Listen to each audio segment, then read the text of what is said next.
여러분 안녕하십니까? 라디오 전망대 이용선입니다.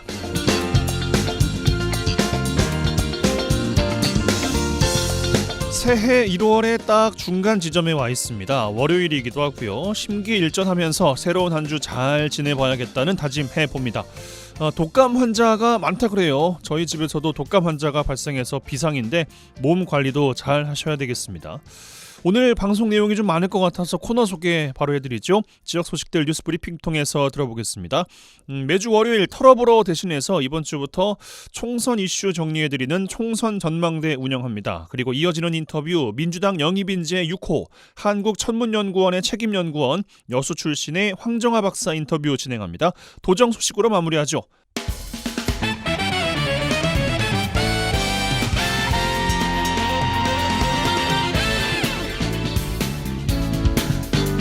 네, 새로운 한 주 월요일 마무리해 보겠습니다. 1월 15일 월요일 라디오 전망대 시작합니다. 먼저 우리 지역 뉴스 정리해 보죠. 뉴스 브리핑 GBS 뉴스의 차범준 편집국장과 함께합니다. 전화 연결돼 있어요. 안녕하십니까? 네, 안녕하세요. 네, 순천에서 시작합니다. 순천시가 올 신년에 단행한 인사 발령과 관련해서 지역 일부에서는 특정 국장의 인사 조치가 보복성이었다는 논란이 제기되고 있다고요? 네, 순천시가 지난 1월 1일자로 실시한 인사 발령 내용 중 특정 서기관, 즉 국장의 이 보직 인사를 두고 무리한 징계성 보복 인사라는 분석이 나오고 있습니다. 이 논란이 되고 있는 순천시 특정 국장의 경우 최근 1년 6개월 동안 이 3차례의 인사 이동이 진행됐고 6개월 동안 대기 발령이 78일, 직위 해제가 54일 등 총 132일 4개월 동안 무직 상태로 근무했는데 해당 국장은 순천시 가든마켓 부실 운영과 관련해 대기 발령 처분을 받은 이후 계속 인사상 불이익 조치를 받고 있다는 분석이 나오고 있습니다. 순천시는 지난해 8월 해당 국장에 대해 지시 불이행과 가든마켓 지도 감독과 임원 해임 업무 소홀, 순천만 생태체험선 건조사업 대책 마련 소홀 등을 이유로 성실 의무와 복종 의무 위반 혐의로 전남도에 중징계를 요청하며 직위 해제 조치가 내려진 바 있습니다. 직위 해제 조치를 받은 해당 국장은 순천시의 직위 해제 조치와 감봉 조치에 대해 전남도에 연이어 소청 심사를 제기했고 전남도로부터 취소 처분을 받았는데도 순천시가 지속적으로 부당한 인사 조치를 진행하고 있다는 입장입니다. 예, 그러니까 상급 기관인 전남도가 인사 조치에 대한 취소를 했는데도 순천시가 이를 따르지 않고 보복성 인사를 강행하고 있다는 건데 순천시와 당사자 입장을 더 들어볼까요? 네, 이번 보복성 인사 조치 논란은 순천시가 처분한 직위 해제와 감봉 2개월 처분 모두를 전남도 소청심사위원회가 취소 결정을 내렸는데 순천시가 무리하게 징계를 시도하고 있다는 것인데 순천시는 지난 1월 2일자로 해당 국장을 5급 사무관이 근무하고 있는 보직에 이른바 강등 발령을 낸 상태입니다. 해당 인사 조치에 대해 순천시 관계자는 언론을 통해 이미 진행된 인사 발령에 대해 언급하는 것은 적절치 않고 인사 조치와 관련한 해당 국장의 주장이 사실과 다른 내용이 있고 또 인사 조치 사항에 대해 해당 국장이 오해를 하고 있다며 구체적인 언급을 피하고 있습니다. 순천시의 징계성 인사조치 논란의 당사자인 해당 국장은 언론을 통해 업무 과정에서 공휴일도 반납하고 쉬지 않고 업무에 임했고 징계 사유로 언급된 상급자의 지시 불이행이나 부하 직원의 감독 의무 소홀 등의 징계 사유에 동의할 수 없다는 입장입니다. 특히 해당 국장은 순천시의 징계 조치에 대해 전남도 소청심사위원회에 세세한 입증 반박 자료를 제출했고 이를 전남도 소청심사위원회가 인정해서 모든 징계가 무효화된 상황인데 순천시가 보복성 인사조치를 강행하고 있다는 입장입니다. 공무원의 인사 조치는 엄정해야겠습니다만 기본에는 공정함이라는 명분도 뒤따라야겠죠. 자, 광양으로 가겠습니다. 광양도 인사에 관련된 이야기입니다. 지난 2일 단행된 광양시 정기 인사 조치에 반발해서 일부 공직자들이 퇴사를 선언하는 등 논란이 이어지고 있다고요? 네, 최근 광양시가 단행한 상반기 정기 인사 조치에 대해 시 특정 부서 공무원들이 퇴직 의사를 밝히고 일부 공무원은 공개적으로 퇴직 의사를 밝히고 나서는 등 인사와 관련한 잡음이 나오고 있습니다. 언론 보도에 따르면 최근 광양시 특정 부서 공무원 2명이 시 인사 조치에 반발해 퇴직 의사를 밝혔다가 그중 한 명이 며칠 만에 퇴직 의사를 번복하고 다시 업무에 복귀하자 공직사회 내부에서 이를 두고 논란이 일고 있습니다. 이 문제는 인사조치 후 퇴직 선언을 한 공직자가 근무하는 부서가 시 직원들의 인사조치를 관장하는 총무과라는 점에서 이번 논란을 바라보는 시 동료 공직자들의 시선이 곱지 않습니다. 인사 업무를 담당하는 부서에서 인사 업무와 관련해 내부 반발이 나온 셈입니다. 인사 조치의 신뢰성을 떨어뜨렸다는 점에서는 논란의 여지가 있어 보여요? 네, 광양시의 상반기 인사조치에 대해 시 특정 부서 직원의 반발은 일부 언론에서는 광양시 총무과 소속 2명이 인사조치 후 퇴사 통보를 밝혔고 그중 1명이 다시 복귀하고 다른 1명은 아직 복귀하지 않고 있다는 내용이 보도되고 있습니다. 이번 논란에 대해 일부 공직자들은 시에서 특수시책이나 중요한 사업을 담당하는 부서의 경우 승진에 대한 기대감이 크고 또 인사조치에서도 이들 부서 근무자들에게 승진이 유리하게 적용되고 있어 이 공직자들이 선호하는 부서가 따로 있다며 이번 퇴직 논란의 배경을 해석하고 있습니다. 특히 지역시민단체는 이번 논란에 대해 그동안 정인화 시장의 인사 방침이 능력을 중시하고 각 직렬별 연공 서열을 고려해 승진 인사를 단행해왔다고 하지만 지역 일부에서 그 능력의 기준이 모호하다는 의견도 있다며 광양시의 이번 인사조치와 관련한 논란에 대해 비판 입장을 내고 있습니다. 속사정이 무엇이든 인사조치가 나오고 반발하고 공직자가 퇴직 의사를 공개적으로 표명하는 현실, 시민들에게는 어떻게 받아들여질지 궁금합니다. 자, 여수에서 마무리하죠. 여수 지역의 민박업소 등록이 크게 늘고 있다 그래요. 돌산에 업소가 집중되면서 민원이 급증하고 있어요. 네, 여수시의 최근 민박업소 등록이 크게 늘고 있는 가운데 등록된 민박업소 총 665개 중 돌산 지역에 240여 개 업소가 집중되면서 관련 민원도 급증하고 있다고 합니다. 보도에 따르면 올해 여수시 민박업소에서 발생한 민원은 44개 업소에서 140건의 민원이 발생했고 여수시는 이 중 76건의 위반 사항을 적발해 48건에 대해서는 개선 명령을 내렸고 28건에 대해서는 과태료를 부과한 것으로 확인됐습니다. 민박업소에 관련한 민원 중 가장 빈번한 민원 중 하나는 수질 관련 민원으로 여수시는 관내 58개소에 대한 수질 검사를 실시해 15개 위반 업소에 대해 개선 명령과 과태료를 부과했다는 입장입니다. 민박업소는 일반 숙박업에 비해서 상대적으로 등록 절차가 쉽다는 점에서 업소가 크게 늘고 있는 것 같은데 무분별한 난립을 막기 위한 조치는 필요해 보입니다. 네, 여수시 관내 특히 돌산 지역의 민박업소가 늘고 있고 이 관련 민원이 증가하고 있다는 것과 관련해 여수시 의회는 일반 숙박업은 공중위생관리법에 의해 허가를 받고 있고 민박은 농어촌 정비법에 따라 등록이 진행되고 있어 상대적으로 절차가 쉬운 민박업체가 늘면서 민원이 급증하고 있다고 분석하고 이에 대한 대책이 필요하다는 입장입니다. 여수시 의회는 민박업소의 불법 영업이나 오폐수 무단 방류 등 전반적인 점검이 필요하다고 밝히고 시 집행부를 대상으로 무분별한 민박업소 등록을 제재할 수 있도록 상위법에 저촉되지 않는 범위 내에서 거리를 제한하거나 구역의 총량제 등 조례 제정을 검토할 것을 촉구했습니다. 또한 여수시 의회는 오폐수 방류 등 민박업소의 불법 행위에 대해서는 담당 부서와 합동으로 점검하는 등 개선을 위한 적절한 방법을 모색할 것을 여수시 집행부에 촉구했습니다. 예, 알겠습니다. 뉴스브리핑 GBS 뉴스의 차범준 편집국장과 함께했어요. 고맙습니다. 네, 고맙습니다.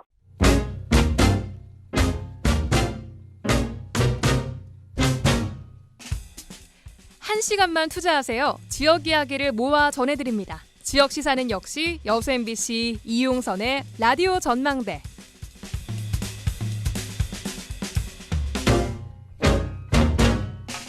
예, 이번 주부터 새롭게 선보이는 코너입니다. 4월 총선 전망해보는 총선 전망대 시간입니다. 이번 주부터 총선 이야기 풀어주실 분 조선대학교 정치외교학과 공진성 교수와 함께하겠습니다. 안녕하십니까? 예, 안녕하십니까? 예.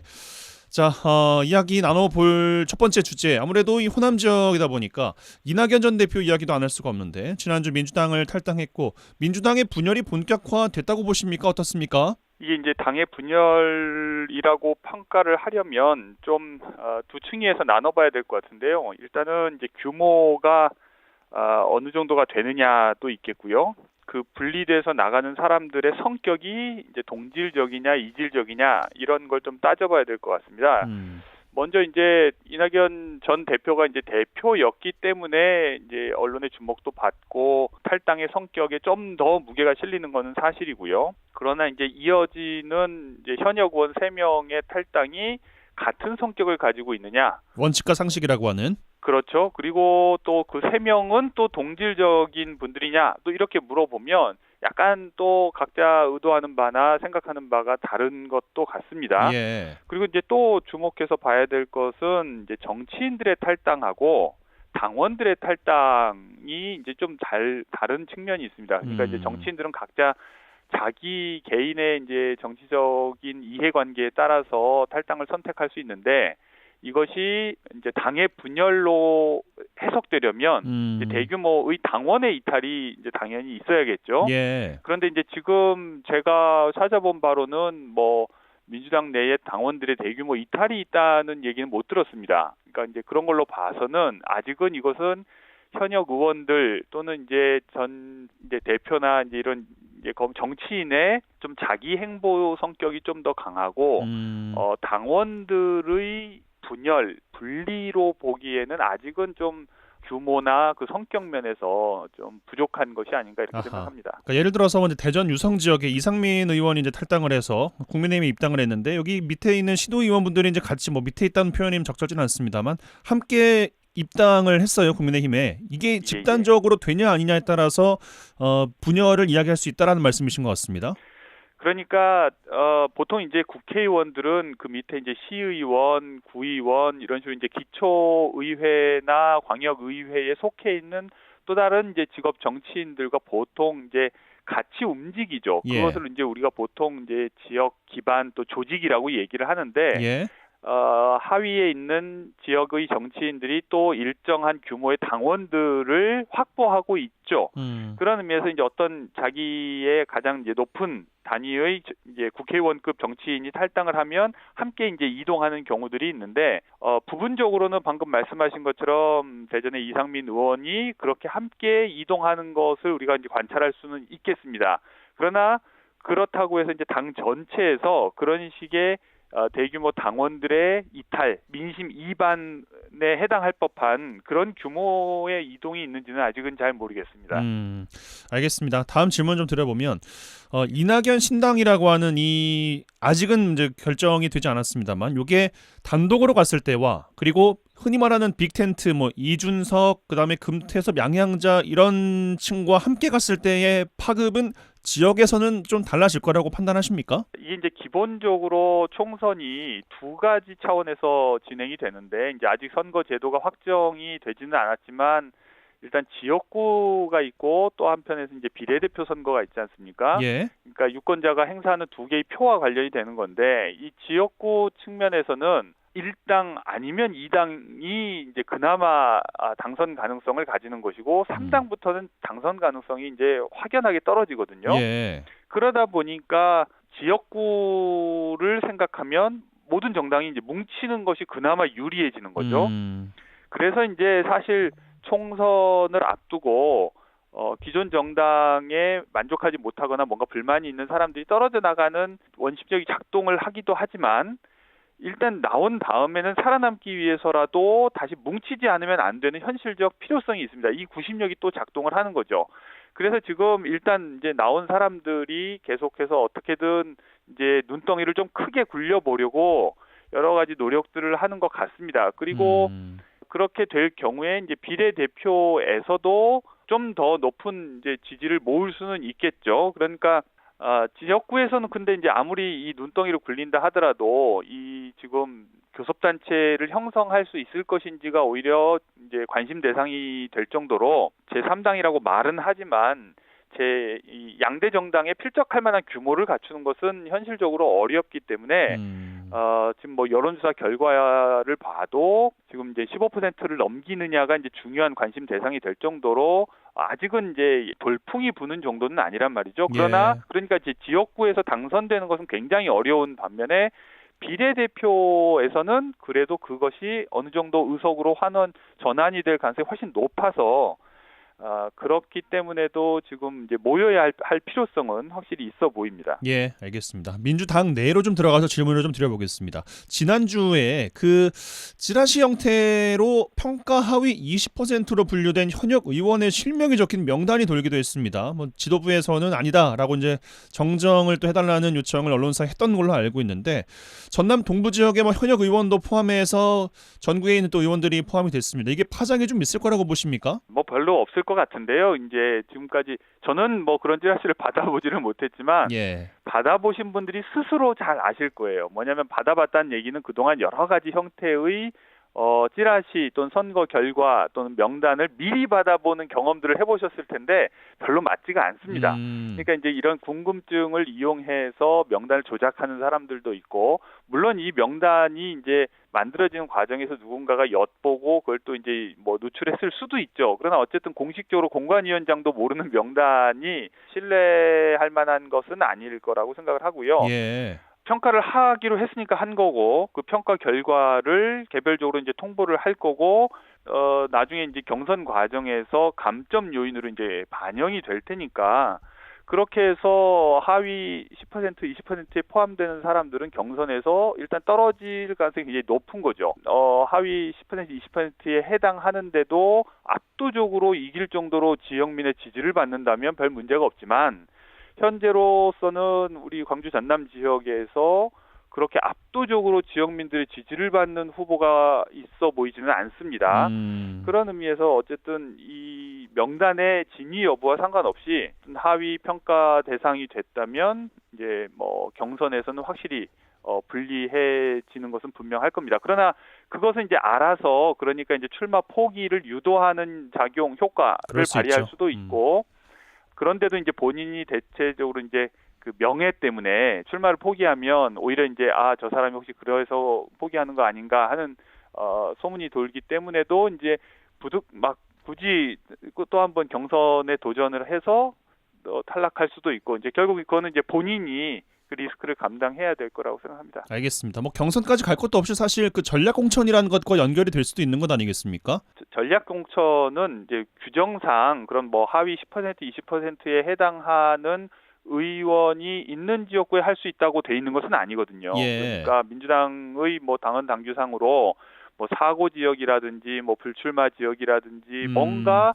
비어 있는 곳에 단수 공천을 하도록 되어 있지. 예. 그렇지 않은 곳에 단수 공천을 하도록 되어 있지는 않습니다. 이거는 이제 오랫동안 지역에서 이제 선거를 관찰해 오신 분들은 아시겠지만, 무리해서 어느 곳에 단수 공천을 했다가는 이제 반발이 만만치 않습니다. 뭐 상경 투쟁도 하고 무슨 별의별 형태의 이제 반발이 나타나기 때문에 예. 당에서도 이제 그런 분란과 잡음을 최소화하기 위해서 일정하게 이제 규정을 해놨거든요. 그리고 지난번 이제 총선 때 민주당이 이제 너무 많이 승리해서 지금 문제이기는 하지만, 그래도 뭐 불출마 선언한 곳이나 사고 지역이나 탈당한 곳이나 해서 전반적으로 이런 전략 공천을 할 만큼의 빈 지역구들은 꽤 있다고 하더라고요. 그런 의미에서 무리해서 그런 사고 지역이 아닌 곳, 비어 있는 곳이 아닌데도 누군가를 제거하기 위해서 일부러 단수 공천을 하는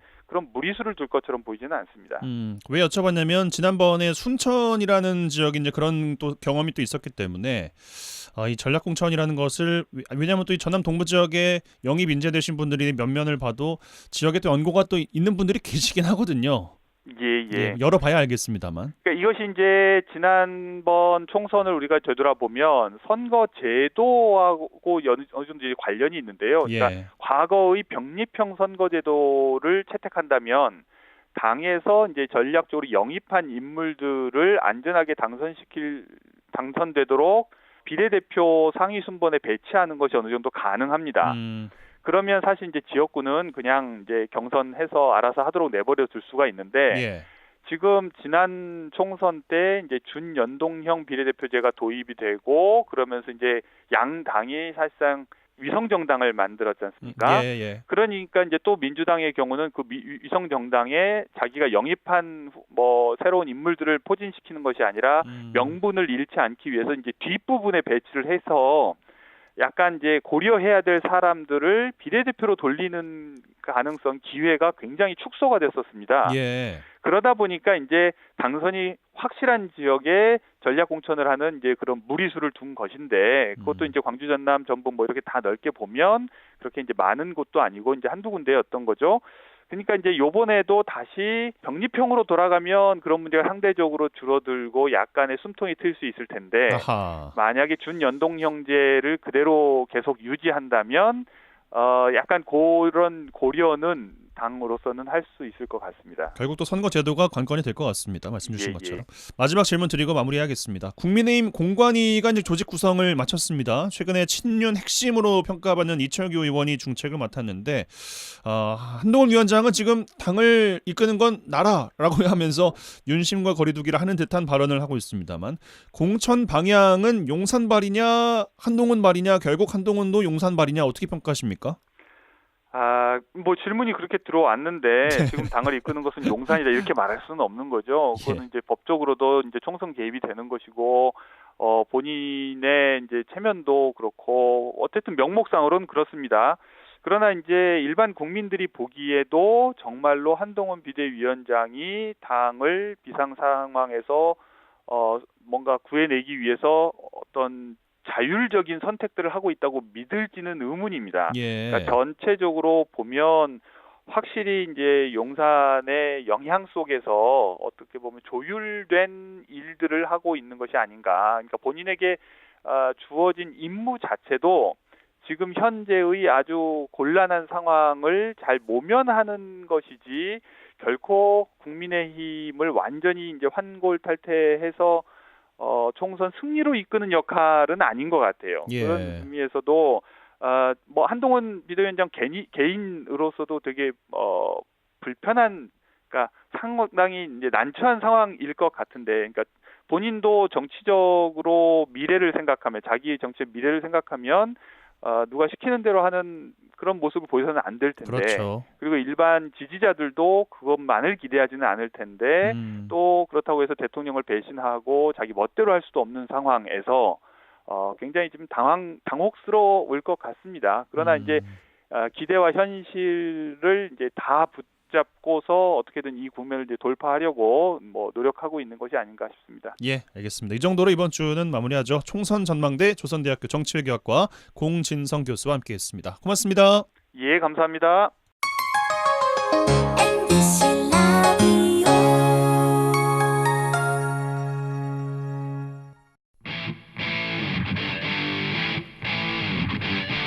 젊고 당찬 시사 생활밀착 뉴스 이용선의 라디오 전망대.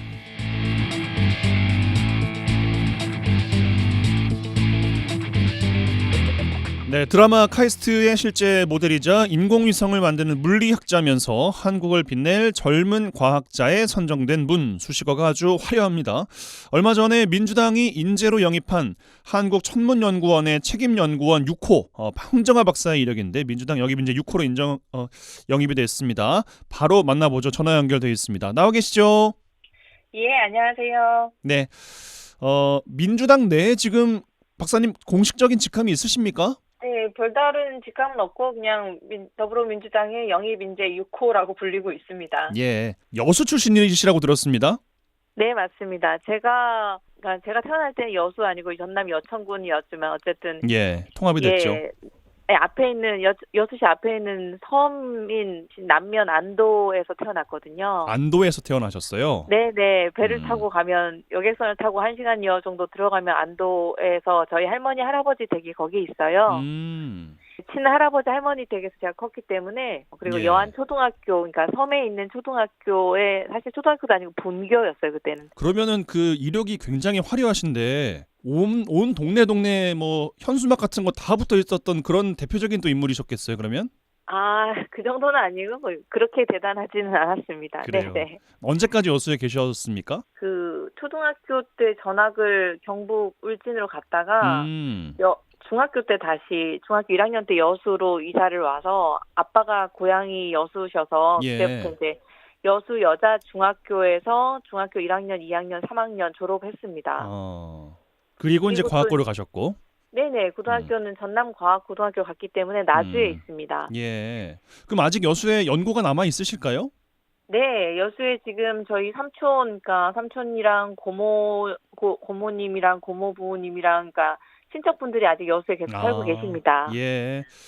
그렇군요. 뭐 정치 이야기 본격적인 내용들은 좀 뒤에 드리도록 하고, 뭐 앞서 소개해드린 대로 경력이 아주 화려하신데 누리호 발사, 뭐 초소형 인공위성 개발에 주도적인 역할을 또 하셨고, 이 정도로만 알고 있거든요. 구체적으로 어떤 일을 하셨는지 소개 좀 부탁드리겠습니다. 제가 2003년에 우주로 간 과학기술위성 1호에 올라갔던 과학 탑재체 개발을 했고요. 작년 2023년에 누리호 3차 발사가 있었거든요.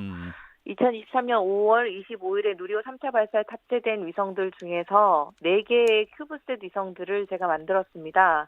그래서 세계 최초로 편대 비행하고 있는 위성들 4개고, 위성군 프로젝트의 이름은 도요셋, 작은 새인 도요셋을 닮았다고 해서 도요셋 프로젝트의 제가 시스템 엔지니어였고요.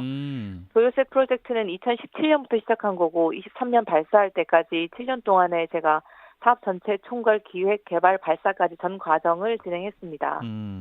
그 요즘에 우주항공청이 좀 뜨겁지 않습니까? 올해 이제 개청을 하고, 뭐 고흥은 올해부터 우주발사체 산업 클러스터가 조성이 될 텐데, 뭐 입지에 대해서 논란이 좀 있었고, 뭐 우주항공 산업 전반이 정치적인 논리로 입지가 정해질 우려, 뭐 현장에서도 이런 우려들이 좀 있습니까? 어떻습니까? 당연히 오랫동안 논의가 이루어졌고 쟁점사항도 굉장히 많거든요.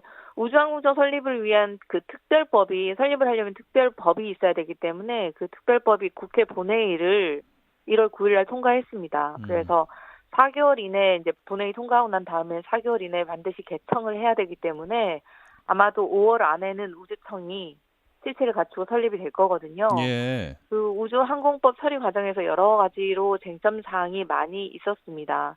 특히 뭐 항공우주연구원, 천문연구원처럼 기본에 이제 우주를 연구하고 있었던 연구기관들의 소속 문제, 그리고 그 청이 어디에 둘 것인지 하는 입지 문제, 그리고 우주산업 클러스터를 어떻게 연결시킬 것인가 하는 문제 등등이 여전히 많은 쟁점 사항들이 남아 있는 상황이거든요.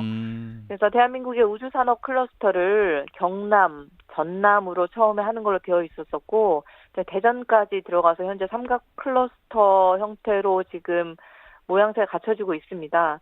아시다시피 전남의 고흥에 발사체 나로 우주센터가 있기 때문에 발사체 클러스터를 전남에서 가져가고, 경남은 위성체 클러스터, 위성체 개발하고 있는 한국 항공우주 산업 등등이 있기 때문에 경남은 위성을 하고, 대전이 인력 양성과 교육을 충남내에서 맞는 것으로 해서 삼각 클러스터로 정부에서 이제 제안을 했고 그렇게 진행하고 있는 중이고, 중점적으로 고민하고 있었던 거는 기존의 연구 개발 기관들을 우주청에 어떤 식으로 조직을 둘 것인가 하는 것이었었거든요. 예. 네, 최종적으로는 항우연, 천문연 등을 우주청으로 직속 기관화를 하고 물리적인 이전은 없는 것으로 여야가 합의했고요. 그리고 남아있는 문제들은 이제 우주청을 위상, 거버넌스 등의 문제 등이 있는데, 우주청이 지금 현재는 과기정통부 외청으로 차관급으로 이제 위상이 결정되었기 때문에 요거를 그 후속 조치로 그 내부 직원들 약 300명 규모로 우주청을 만들 거라고 생각하고 있는데, 내부 구성원들 연구원 200명, 행정 직원 100명 정도의 규모를 어디서 신규 채용을 하며 어디서 충원을 할 것인가, 그리고 조직을 위상을 청장을 뭐 이제 국가우주위원회에 이제 참여를 하게 할 것인가 등등의 세부적으로 아주 미세하게 더 조정해 나가야 될 것들이 있어서요. 예. 여전히 많은 문제들이 남아 있고 현재로는 이제 그 문제들도 다 보완해 나가야 될 것으로 보입니다. 언제쯤이면은 결과들을 청취자분들이 좀 받아보실 수가 있을 거라고 전망하십니까? 그게 시간이 얼마나 걸릴지는 물리적으로 확답을 드리기는 좀 어려운데. 그래요. 지금 네네네. 일단 맨 위에 있는 법안 하나만 통과한 상황이고, 그거가 세부적으로 결정되려면 시행령이나 이제 고시들이 결정이 되어야 되는데, 그러려면은 또 시간이 조금 걸리지 않을까 싶습니다. 그렇군요. 뭐 총선은 좀 지난 시점이라고 상상 정도 하고 있으면 될까요? 총선 전후에서는 결론이 나지 않을까 싶어요. 총선 4월 10일이니까 그 전까지는 결과가 있어야 되지 않을까 싶은데, 여야에서 계속해서 속도를 내서 일을 하지 않을까 싶습니다. 알겠습니다. 이렇게 수십 년간 우주과학 분야에서 종사하시던 분이, 연구를 해오시던 분이 이번에 민주당 영입 이제 6호로 정치에 발을 디디게 되셨습니다. 원래 정치에 관심이 있으셨어요? 사실 그동안에는 현업이 너무 바빴기 때문에 네. 정치에 크게 관심을 두지는 못했습니다. 연구도 해야 되고 제가 교육자이기도 학생들을 가르치는 교수이기도 해서요. 예. 그래서 강의 준비와 연구하는 것도 굉장히 시간이 많이 걸리는 일이라 정치에까지 크게 관심을 두고 있지는 못했었는데 최근에 이제 더불어민주당에서는 과학계 쪽의 이슈가 굉장히 많아가지고 특히나 이제 과학기술 R&D 예산 삭감 문제가 현장에서는 굉장히 큰 문제였거든요. 그래요. 예, 23년, 24년에 현장에 있는 많은 출연연이나 대학이나 기업체에서 이미 예산 삭감을 당하고 있었습니다. 그래서 이대로 두면 과학기술자가 너무 현재도 매우 힘들게 연구를 진행하고 있는데 24년 더 힘들 거고 더 힘들어질 것 같아서 예. 예, 현장의 목소리를 좀 과학계를 대변할 사람이 필요하겠다고 다들 생각하고 있었습니다. 그러던 차에 제가 이제 영입 제안을 받고 굉장히 오랫동안 고민을 했었습니다. 그리고 이 일을 잘할 사람으로 저를 추천해준 많은 분들이 있으시다고 하셔서 국민 추천 제도로 추첨이 된 거라 그래서 제가 많은 고민 끝에 연구자로서의 저의 일도 물론 저는 사랑합니다만 이 일을 할 수 있는 사람이 해야 된다고 생각을 해서 결심을 했습니다. 어느 시점에 영입 제안이 왔습니까? 그러면? 영입 제안이 온 거는 한 2달 정도 된 것 같은데. 그렇게밖에 안 됐어요? 네네. 굉장히 최근이었군요. 매우 최근에 갑작스럽게 결정된 일이라 저도 사실 요즘 경향이 좀 없었습니다. 네네. 그 과학 분야에 대해서 이슈가 굉장히 많고 특히 이제 이공계에 대해서 뭐 거대 양당이라고 하는 두 당에서도 영입 어찌 보면은 경쟁이라고도 많은 언론에서 소개를 하던데 국민의힘에서도 혹시 입당 제의가 왔었습니까? 아닙니다. 양쪽에서 다 왔으면 더 고민이 크게 했을 텐데 한쪽에서만 이제 와서 그래도 나름 고민을 많이 하고 현장 연구자로 사는 것과 다른 삶을 어떻게 제가 잘할 수 있을지 제가 자신을 할 수가 없어서 고민을 많이 했는데 결국 저는 대한민국의 과학기술이 후퇴하게 될 수는 없다는 위기감에서 정치의 장으로 나오게 되었습니다. 알겠습니다. 그 말씀 주신 R&D 예산 어차피 그게 이제 결정적인 계기가 됐다고 말씀을 주셨잖아요. 네네. 이번에 다시 복원은 된 것 같습니다만 그 일반 국민분들께서는 그 돈의 액수의 의미와 그런 것들이 피부로 잘 와닿지 않으실 수 있을 것 같은데 현장에서는 어떻게 느껴졌는지도 궁금하거든요. 윤석열 정부의 R&D 카르텔 논란은 현장의 과학자들을 매우 비참하게 했습니다. 비참했어요. 과학기술의 강국, 우리나라를 이끌어온 우리나라가 사실 다른 자원이 없는데 사람이었거든요. 계속해서.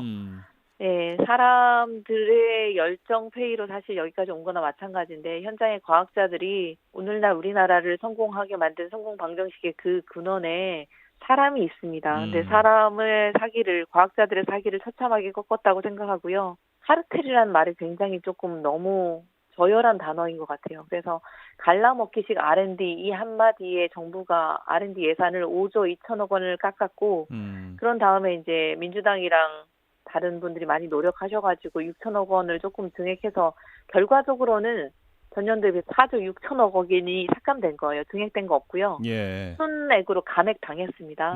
24년도 예산에서 4조 6천억 원이 지난해보다 삭감을 당했고요. 세상에 어느 나라도 어떤 정부도 우리나라의 지금까지 어떤 정부도 R&D 예산을 삭감한 정부는 없었습니다. R&D가 우리나라를 먹여 살린다는 건 누구나 알고 있었기 때문이죠. 과학기술자가 우리나라를 성공시킨다는 것은 그냥 모든 사람이 다 알고 있는 방정식이었는데 거기서 삭감을 했습니다. IMF 때도 없었던 일이거든요. 예. 그래서 예산 삭감을 당함으로써 학계는 굉장히 당황을 했습니다.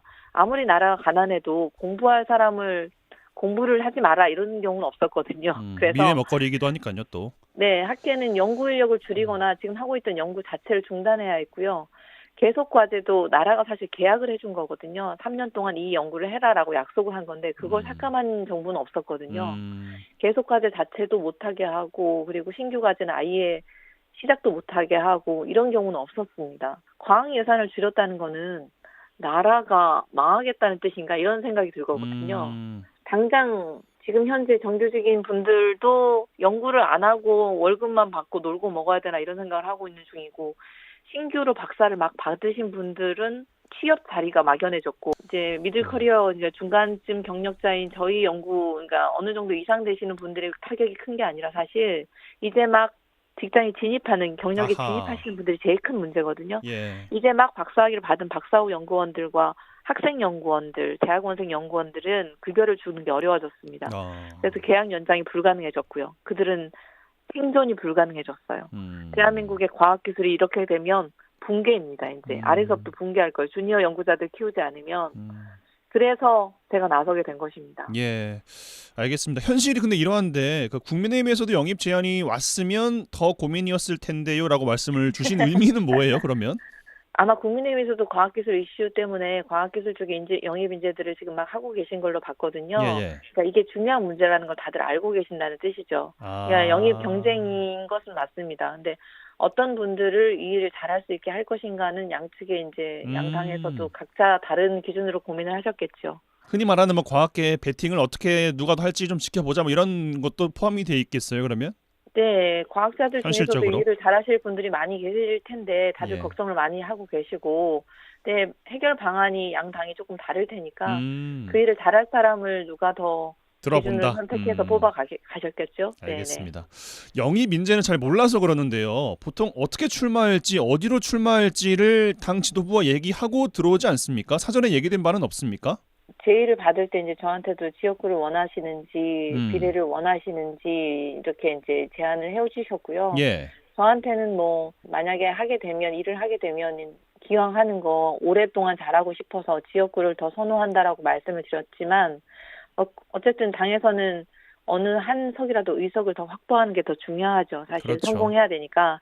그래서 출마 지역은 당하고 잘 협의해서 최종적으로 결정을 할 거고요. 이제 주요한 정책을 만들고 성과를 만들고 하는 걸 보는 거가 사실 시간이 오래 걸립니다. 뭐 제가 우주를 오랫동안 연구해온 연구자 입장에서 인공위성을 하나 만드는데도 보통 7년에서 10년이 걸리는 일이거든요. 저는 하나의 프로젝트 만드는데 보통 10년 봅니다. 10년. 그런데 제가 지금 이렇게 완전히 영역을 바꾸어 가면서 다른 일에 도전을 하는 거라서 그 일의 성과를 보기까지 시간이 걸릴 걸 예상하고 있고요. 예. 또 지역에서 일을 하려면 시민들과 함께 호흡하면서 필요한 현안들을 파악하고 그렇죠. 해결할 수 있는 제대로 된 정책들을 만들어 나가고 그게 또 성과를 맺는 것까지 보려면 시간이 걸릴 거라고 생각을 합니다. 예. 그래서 이제 지역구 출마를 더 선호한다라고 말씀드렸고요. 그럼 출마 지역 후보 선택지는 정해져 있나요, 지금? 말씀 주신? 아닙니다. 네, 지금 현재까지는 출마 지역은 아마 당에서 전략공천위원회 등등 뭐 공천위원회에서 다 염두를 두고 계실 거고 예. 제가 지금 구체적인 지역을 언급하는 건 사실 적절하지 않은 것 같습니다. 예. 그러니까 왜 그 여수 MBC라는 곳에서 교수님한테 연락을 드렸는지는 대충 느끼셨을 거 아니에요.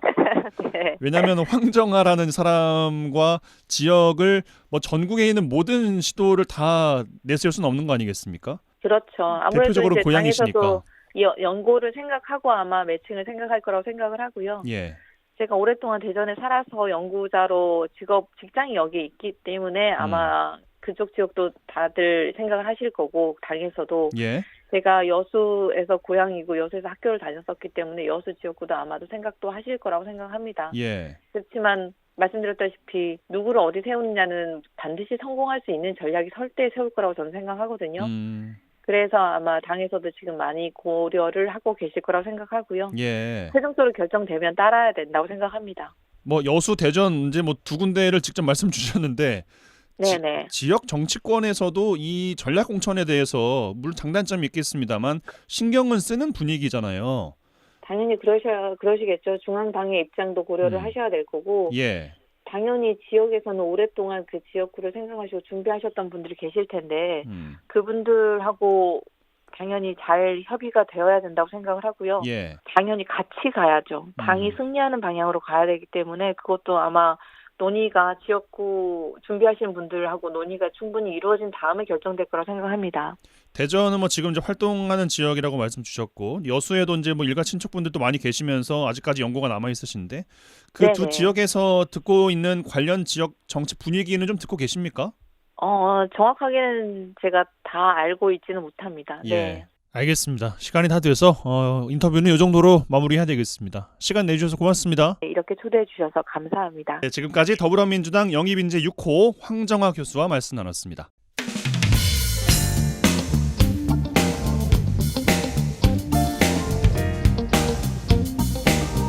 네, 한 주간 주요 도정 소식 살펴보겠습니다. 전라남도 대변인실 방준환 사무관 전화 연결돼 있어요. 안녕하십니까? 네, 반갑습니다. 네, 첫 소식입니다. 전남도가 미국 라스베가스에서 열린 소비자 전자제품 전시회에 처음 참가해서 기대 이상의 성과를 올렸다고요? 예, 그렇습니다. 미국을 지금 순방 중인 김영록 전남지사가 빠듯한 일정을 지금 소화하고 있는데요. 전남은 지금 미국서 열린 소비자 전자제품 전시회에 전남관을 운영해 지역 11개 기업 혁신 제품과 기술을 선보여서 6개국과 1억 7,800만 달러 상당의 수출 협약을 체결했습니다. 또 22개국 바이오와 2억 1,300만 달러의 수출 상담을 진행하고 플러그앤플레이와 전남 기업의 글로벌 혁신 성장 지원을 위한 업무 협약도 여기서 맺었습니다. 이번에 전남도는 11개 기업 부스 모두를 방문한 관람객에게 특별히 미국에서 구입할 수 있는 김과 배 주스 또 유자 주스 이런 전남 특산품을 제공하면서 전시회 기간 중 글로벌 벤처 투자자를 초청해 신기술 발표회도 가졌습니다. 김영록 지사는 전남 기업의 치열한 도전과 혁신이 어쩌면 세계 시장에서 통할 수 있는 자신감을 가졌다. 그래서 앞으로 많은 혁신 기업이 해외 진출에 나설 수 있도록 적극 지원하겠다 이런 약속도 밝혔습니다. 전남도가 올해 미래 전략 산업 분야 신규 사업 국비 역대 최다인 총 73건에 2,820억을 확보해서 전남 미래 신성장 산업 육성 발판을 마련했어요. 예, 맞습니다. 전남도가 우선 우주 발사체 산업 클러스터 조성에 본격 나섭니다. 올해 뉴스페이스 시대에 대응한 민간 발사장과 기술 사업화 센터 등 우주 발사체 산업 클러스터 기반 조성과 함께 하반기엔 우주 발사체 국가산단 최종 선정을 위한 예타 통과에도 대비하고요. 또 국토부의 2025년 한국형 도심 항공교통 상용화에 선제적으로 대응하고 국방과학연구소 등 이 항공 관련 전문기관과 앵커 기업을 유치해서 무인기 산업 집적화 단지로 조성해 나갈 계획입니다. 이밖에 올해 장성과 광양 데이터 센터를 조기에 착공하고 이모빌리티 글로벌 혁신 특구와 기회발전 특구 지정도 아울러 추진합니다. 그래서 전남도가 우주 항공과 데이터 또 반도체 이 신성장 산업으로 전남의 미래 100년 먹거리를 책임진다고 보고 일전에 마련해 특히 매진해 나갈 계획입니다. 예, 자 2023 친환경 농업 대상 기초자치단체 분야에 유기농 중심의 친환경 농업 시책을 내실 있게 추진한 광양시가 2년 연속 선정됐어요. 예, 그렇습니다. 최우수상은 순천시가, 우수상은 진도군과 신안군이 차지했는데 수상시군에는 대상 8천만 원, 최우수상은 5천만 원, 우수상은 각각 3,500만 원의 상사비가 주어집니다. 이번 선정은 전남도가 친환경 농산물 인증 면적과 과수, 또 채소, 이 품목 다양화와 안전성 관리를 평가해 친환경 농업 추진을 위해서 최종 확정이 됐습니다. 이번에 최우수상을 대상을 받은 광양시는 경지 면적 4,700헥타 대비 친환경 농산물 인증 면적 1,912헥타로 비율이 40.7%로 22개 시군에서 가장 높았는데요. 이는 전년 대비해 볼 때 벼 2의 과수와 채소까지 품목 다양화와 또 목표 대비 인증 면적을 초과 달성해 평가 전반에 걸쳐 우수한 성과를 거둬 상금을 받았습니다. 자, 또 전남도 한부모 가족 자녀의 경제적 자립을 위해서 저소득 한부모 가족 지원을 확대하기로 하고 지난해보다 13% 늘어난 292억을 투입하네요. 예, 그렇게 되면 이제 지원 대상도 기준 중위소득 60% 이하에서 63% 이하로 완화가 됩니다. 또 18세 이상 미만인 자녀에게만 지원하던 한부모 가족 아동 양육비는 고교 3학년 12월까지로 연장해 고교 재학 동안 끊김없이 계속 지원이 이루어집니다. 지원 금액은 한부모 가족 아동 양육비 자녀 1인당 월 20만 원에서 21만 원으로 자녀가 영아인 청소년 한부모는 월 35만 원에서 40만 원으로 인상이 됩니다. 특히 전남도 자체 사업으로 지원 중인 이 한부모 가족 생활지원금의 경우 생계와 의료기업 수급 세대는 월 3만 원에서 5만 원으로 비수급 세대는 월 6만 원에서 7만 원으로 높였습니다. 지금 현재 전남 지역 저소득 한부모는 7,545세대 19,417명으로 한부모 가족 양육비와 생활지원금은 주소지 관할 읍면동 주민센터에 접수하면 되겠습니다. 자, 또 전남도가 섬 주민들의 정주 여건 개선을 위해서 여객과 물류비 지원 사업을 확대해서 205억을 투입하네요. 예, 우선 섬주민 여객선 운임의 126억을 비롯해서 천원 여객선 운임 36억 등 6개 사업에 모두 205억 원을 투입을 합니다. 특히 올해는 섬 주민들의 지원 사업에 다소 어려움이 예상됐는데 전액 삭감됐던 생활연료 해상 운송비 지원 사업이 추가 반영이 돼서 전년도 대비 15억이 증액된 게 아무래도 컸고요. 전남은 특히 광역단체 중 최초로 섬 주민 여객 천원 여객선 지원 사업을 추진했죠.